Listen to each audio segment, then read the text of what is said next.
आप देख रहे हैं इंडिया टाउन न्यूज, भारत की बात। नमस्कार, स्वागत है आपका इंडिया टाउन न्यूज में। मैं हूं आपके साथ संजना कुशवाहा। अगर आप पेट्रोल पंप खोलने का सपना देखते हैं तो सरकार आपके लिए सुनहरा मौका लेकर आई। सुनने में अच्छा लगता है, लेकिन इसके पीछे कई सवाल छिपे हुए। आपको बता दें, पेट्रोलियम मंत्रालय 2019 में बदले गए नियमों को और आसान करने की तैयारी कर रहा है। इसका मतलब ये है कि बहुत से नए लोग इस बिजनेस में आ जाएं। लेकिन क्या हर कोई इस बेहद संवेदनशील और तकनीकी कारोबार को संभाल पाएगा? क्या इससे ईंधन की गुणवत्ता और सुरक्षा पर असर नहीं पड़ेगा? आइए देखते हैं हमारे इस खास रिपोर्ट।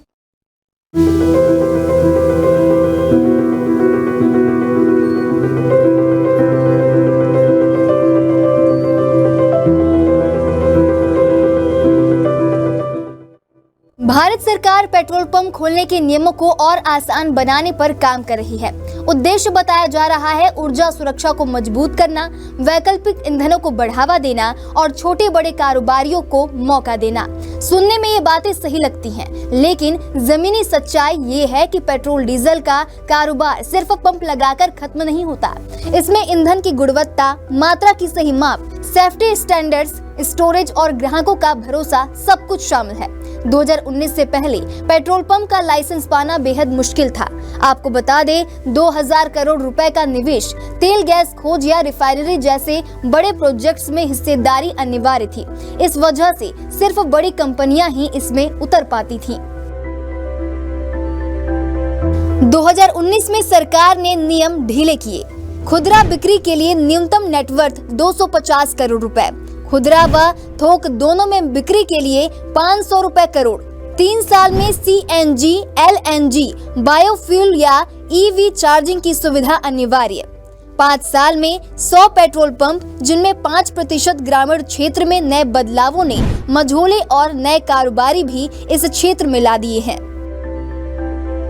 अब मंत्रालय चाहता है कि ये नियम और हल्के हों, लेकिन सवाल है कि क्या क्वालिटी कंट्रोल और सुरक्षा को पीछे छोड़कर केवल संख्या बढ़ाना सही होगा?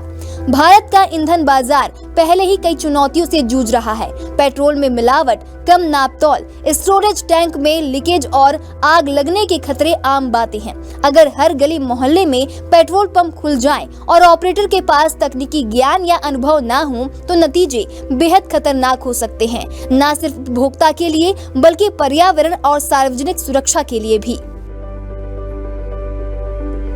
आंकड़े: फिलहाल भारत में 57,804 पेट्रोल पंप हैं, जिनमें इंडियन ऑयल के 40,666 हैं, BPCL के 23,959 हैं, HPCL के 23,901 है।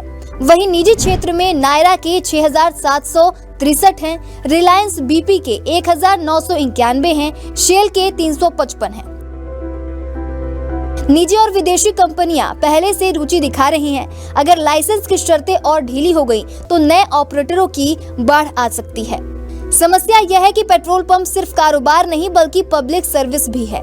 यहाँ छोटी सी चूक जैसे पाइपलाइन में रिसाव या ईंधन में मिलावट सीधे लाखों वाहनों और लोगों पर असर डालती है। देश में पहले ही मिलावटी पेट्रोल से इंजनों के खराब होने और प्रदूषण बढ़ने के मामले सामने आते हैं। विशेषज्ञों का कहना है कि अगर नियम आसान करने ही हैं, तो साथ में सख्त निगरानी और अनिवार्य ट्रेनिंग भी होनी चाहिए। लाइसेंस लेने के बाद हर ऑपरेटर को सुरक्षा, गुणवत्ता और ग्राहक सेवा की ट्रेनिंग पास करनी अनिवार्य हो। Real time monitoring, CCTV, digital माप और मिलावट रोकने के लिए सील बंद सप्लाई सिस्टम जरूरी हो। गुणवत्ता पर खतरा: अधिक ऑपरेटर, अधिक मिलावट और गड़बड़ी की संभावना। सुरक्षा जोखिम: आग, विस्फोट और रिसाव की घटनाएं बढ़ सकती हैं। अनुभव की कमी: नए बिजनेसमैन के पास तकनीकी ज्ञान नहीं होगा। ग्रामीण इलाकों में निगरानी मुश्किल, कम स्टाफ और कम संसाधन से धोखाधड़ी बढ़ सकती है। कंपनी केंद्रित फैसले उपभोक्ता हित पीछे छूट सकते हैं। सरकार कह रही है कि बदलाव से प्रतिस्पर्धा बढ़ेगी और उपभोक्ताओं को फायदा होगा, लेकिन पेट्रोल पंप कोई सामान्य दुकान नहीं है जहां अगर प्रोडक्ट खराब हो तो सिर्फ रिटर्न कर दिया जाए। यहां बात लाखों वाहनों की परफॉर्मेंस, यात्रियों की सुरक्षा और देश की ऊर्जा सुरक्षा की है।